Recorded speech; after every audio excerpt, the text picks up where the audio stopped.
90 वर्षांच्या सासूला सुनेनं पाठीवर उचललं. रणरणत्या उन्हात ती बँकेत गेली, कारण बँकेनं वृद्ध महिलेची 500 रुपयांची पेन्शन रोखली होती.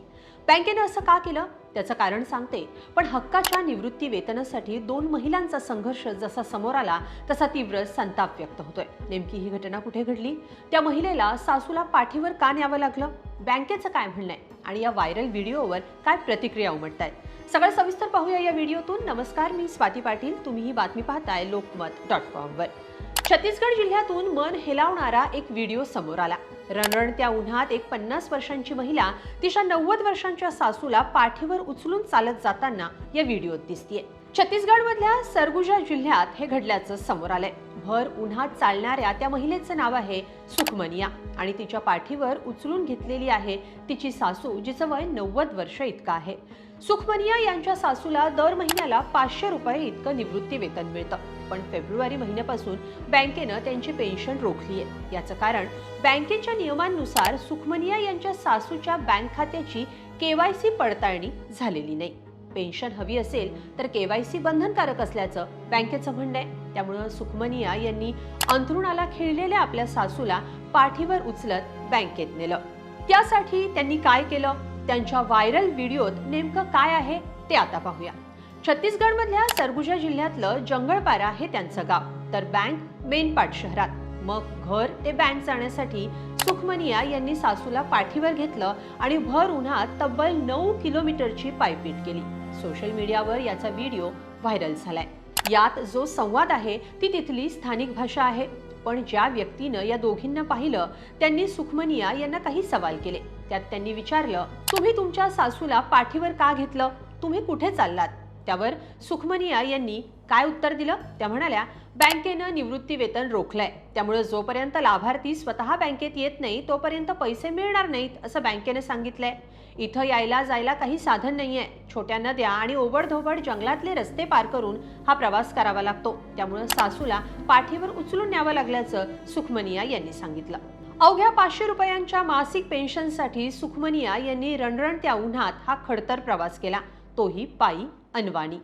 जंगळपारा गावातून मेनपाट शहरातल्या सेंट्रल बँक ऑफ इंडियाच्या शाखेत जाण्यासाठी सुखमनिया यांनी वृद्ध सासूला अक्षरशः पाठीवर उचलून घेतलं. याबाबतची जी माहिती समोर आली आहे त्यानुसार वृद्ध महिलेची केवायसी प्रक्रिया अपूर्ण असल्यानं तिचं पेन्शन गेल्या 4 महिन्यांपासून रखडलं होतं, असं तिच्या कुटुंबानं सांगितलं.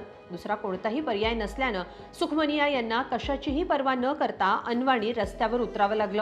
तापलेली जमीन, आग ओकणारा सूर्य आणि पाठीवर सासूला उचलून घेऊन जाताना सुखमनिया यांनी उष्माघात आणि थकव्याचा धोका पत्करून आपल्या अंथरुणाला खिळलेल्या सासूला स्वतः बँकेत नेण्याचा निर्णय घेतला. या दोघींचा जो व्हिडिओ समोर आलाय त्यानंतर आता नेटकऱ्यांनी संतप्त प्रतिक्रिया व्यक्त केली आहे. यात डिजिटल इंडिया फक्त कागदावर आहे असं सांगत विकास नरेटिव्ह हे पोकळ दावा असल्याचं एकानं म्हटलंय, तर काहींनी देश 4थी मोठी अर्थव्यवस्था असल्याचा दावा केला जातो, पण एका सुनेला वृद्ध सासूला पाठीवर न्यावं लागतं हे वास्तव आहे. खरी देशभक्ती ही घोषणांमध्ये नाहीये, तर नागरिकांना सुविधा पुरवण्यात आहे, असंही एका नेटकऱ्यानं सुनावलंय. सुखमनिया यांच्या सासूची पेन्शन रोखल्याबाबत बँकेने काय म्हटलंय तेही पाहूया. कागदपत्रांची पूर्तता झाली नसल्यानं त्या वृद्धेची पेन्शन थांबवण्यात आल्याचं अधिकाऱ्यानं मान्य केलंय. मेनपाट जनपद पंचायत सीईओ खुशबू शास्त्री यांनी सांगितलं की या महिलेचं पेन्शन शेवटचं जानेवारी महिन्यात त्यांच्या घरी पोहोचवलं गेलं होतं. त्यानंतर केवायसी पडताळणी अपूर्ण असल्यामुळे ही सेवा बंद झाली होती, असं अधिकाऱ्यांनी सांगितलं.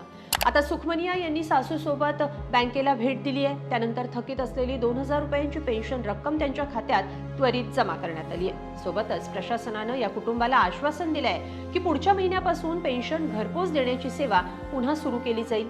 या सगळ्यावर राज्याचे माजी उपमुख्यमंत्री टी.एस. सिंगदेव यांनी टीका केली आहे. ते म्हणाले, जे सरकार आणि राजकारणी ग्रामीण जनतेकडे मते मागतात त्यांनी वृद्ध नागरिकांना अशा वेदनादायक संघर्षाला सामोरं जावं लागू नये, म्हणून कल्याणकारी योजना त्यांच्यापर्यंत पोहोचतील याचीही काळजी घेतली पाहिजे, असं उपमुख्यमंत्र्यांनी सुनावलंय.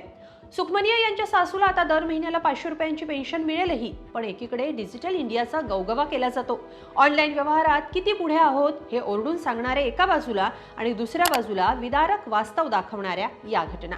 सुखमनिया यांच्या निमित्तानं जितू मुंडा यांचीही पुन्हा चर्चा होतीये. जितू मुंडा यांना बँकेच्या जाचकटींमुळे मृत बहिणीचा सांगाडा घेऊन बँकेत जावं लागलं होतं. त्यामुळे देश महासत्तेकडे जातोय हे सांगताना या घटना टाळता आल्या तरच तो खरा विकास ठरेल असंही बोललं जात आहे. या सगळ्याबद्दल तुमचं काय मत आहे कमेंटमध्ये नक्की लिहा आणि lokmat.com ला सबस्क्राईब करा.